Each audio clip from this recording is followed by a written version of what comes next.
This is low. It's low. We let you in. We tried to take care of you, and you're sitting here and just attacking us for 3 hours, bro. The world is asking these questions, and the viewers will be asking these questions. It's a consistent leading question, a consistent narrative. Where's the question about the good he's doing for men? Well, there's a very clear narrative. I need to leave. Okay. So Vice did an interview with Andrew Tate, where it was basically set up to question him about his supposed crime. It's riddled with bias and aggressive questions that make him out to be a criminal. And it's completely and utterly biased from the get-go. Part of being an impartial channel is that we have to be prepared to defend both sides. What? And this time we're going to be defending Andrew Tate from Vice's unfair and biased questioning. Now, I am not an Andrew Tate fan, but I do respect his work in terms of his numerous successful businesses and work ethic. It's just his sociological views I can't agree with. Anyway, with that being said, let's take a look.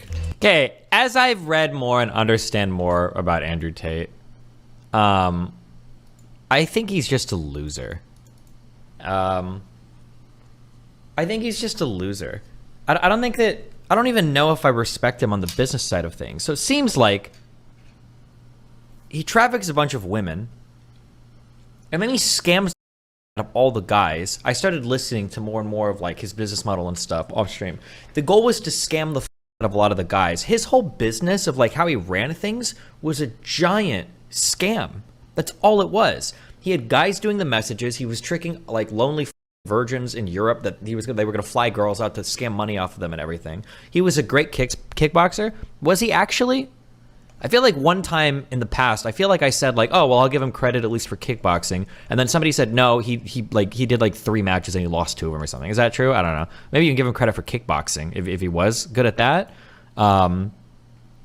Okay, so I guess he gets credit for kickboxing, but like in terms of how he made his money, his whole business and everything was just like a scam. He's just like a scammer. Yeah, I don't know. I just like the amount of respect that I have for this guy just like goes really low. Like the more that I learn about them, he won the equivalent of a couple of ESL weeklies and called himself a world champ. He inherited a fortune from his father. His record is high. I'm kind of curious. I kind of want to put together like an Andrew Tate thing because I'm curious. Because I feel like there's so much weird shit around this guy. I don't know if I've seen it all in one place. His kickboxing record was 76 wins, 9 losses. Don't listen to people in chat. His record is highly disputed. He fought random ass dudes with no records. Oh damn, we're all over the place here.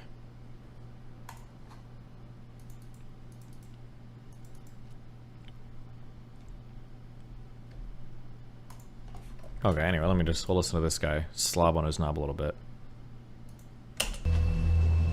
With Andrew's team increasingly conscious of negative publicity, tonight could be the last chance to interview him. Do you consider the possibility that some of the things that you've said, which have been viewed 11 billion times, may lead to an attitude towards women that could be harmful? I accept that across all of that viewership, I have perhaps, possibly, maybe said one thing, or maybe 2, that has upset a large range of people. Wouldn't it make sense to just apologize for some of the things you said, acknowledge that they have caused harm, and say that you won't say those things again? No, and I'll tell you why.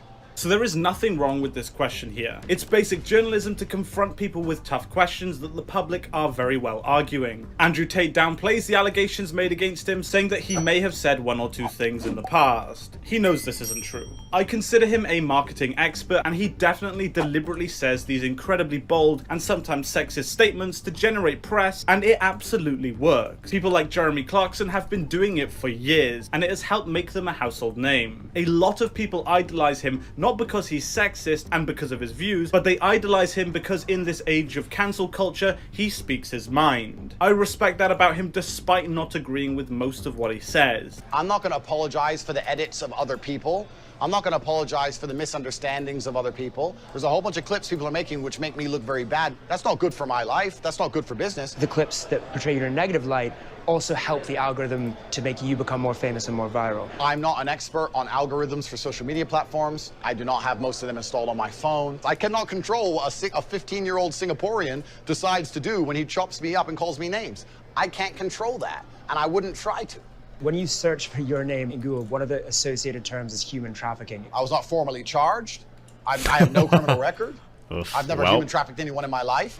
Why then have the Romanian police said the investigation is ongoing? So he does a very clear distancing behavior when confronted about deliberately saying these outrageous statements because it generates clicks and publicity. People typically distance themselves from people that cause them stress, and Andrew Tate noticeably does this right after the guy asks this question. Andrew Tate is clever. He knows marketing. Heck, his whole hustle as university was a marketing ploy to make thousands of people re-upload his content. This is his exact area of expertise, and he knows it, which is why he looks away when he lies. Now, this is where we see Vice turn from good journalists into manipulative and biased journalists. They use the fact that people have searched for Andrew Tate trafficking as an excuse to steer that conversation into heavily trying to imply that he's guilty despite these charges being dropped in the past. Vice then asks an utterly manipulative and biased question. Jesus. Andrew Tate has just said that he's not guilty and has no criminal record, and Vice, being the incredibly bad journalists they are, then attack his guy's so innocence by mad. asking why he's being investigated. By phrasing this as a question, they are pretending to act impartial despite it being loaded with bias. They may as well have just said Andrew Tate must be guilty because the Romanian authorities are investigating him. That's what I have a problem with. They are assuming that he's guilty before a trial has even been concluded. For a mainstream news agency to violate innocent until proven guilty personally scares me, because if they can do it to him, they can certainly do it to you. This bad journalism also drives people to support Andrew Tate.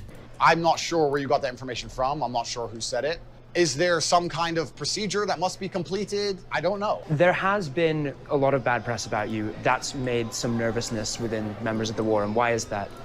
Well, obviously, when people are going to continue to lie and continue to do very, very shallow, very, very fictitious investigations, people are going to lose faith in you. The media has lost all credibility because you do not try and portray the truth anymore. One thing that stands in the way of truth, for example, is when we often do documentaries, we have... You know what I do respect Andrew Tate for? And I'm thinking back to that like big apology video he did when he got initially banned from social media. I do think that Andrew Tate is a good con man. And I respect that hustle. And I think that's about the extent to what he's capable of and what he can deliver on, is he's a very good con man. full access to speak to anyone we want. But in this documentary, we've been very closely watched by the sartorial shooter, Alpha Wolf, picking who we can speak to, you know, monitoring the interview. What is it that you're worried that we're going to find out? These questions are so loaded. This is low. It's low. We let you in. We tried to take care of you, and you're sitting here and just attacking us for 3 hours, bro. The world is asking these questions, and the viewers will be asking these questions. It's the consistent leading questions, the consistent narrative. Where's the question about the good he's doing for men? Well, there's a very clear narrative. I need to leave. Vice then again uses a false question, which is basically a statement to try and manipulate the viewers. What is it you're worried we're going to find out is basically the equivalent of them saying Andrew Tate is hiding something because he won't give us access to everyone in his organization. This is again incredibly biased and unprofessional journalism that has one aim: to manipulate and push a narrative on viewers. I do not like Andrew Tate. I believe he teaches a lot of deeply disturbing ideas about women that have very real implications, but he has done good as well. These questions are so biased, and if they can do it to him, they can do it to you too. All-time favorite quotes is, quote, "I disagree with what you have to say, but I will defend to your the right death to say it. your right to say it." Thanks, unquote. buddy. I am a firm believer in free speech, and these clever, manipulative questions to tell viewers that Andrew Tate is a criminal are incredibly disturbing and morally wrong. So thank you so much for watching this video, guys. If you did enjoy it, please be sure to hit the like button and subscribe for more content, and I'll see you in the next video. Goodbye.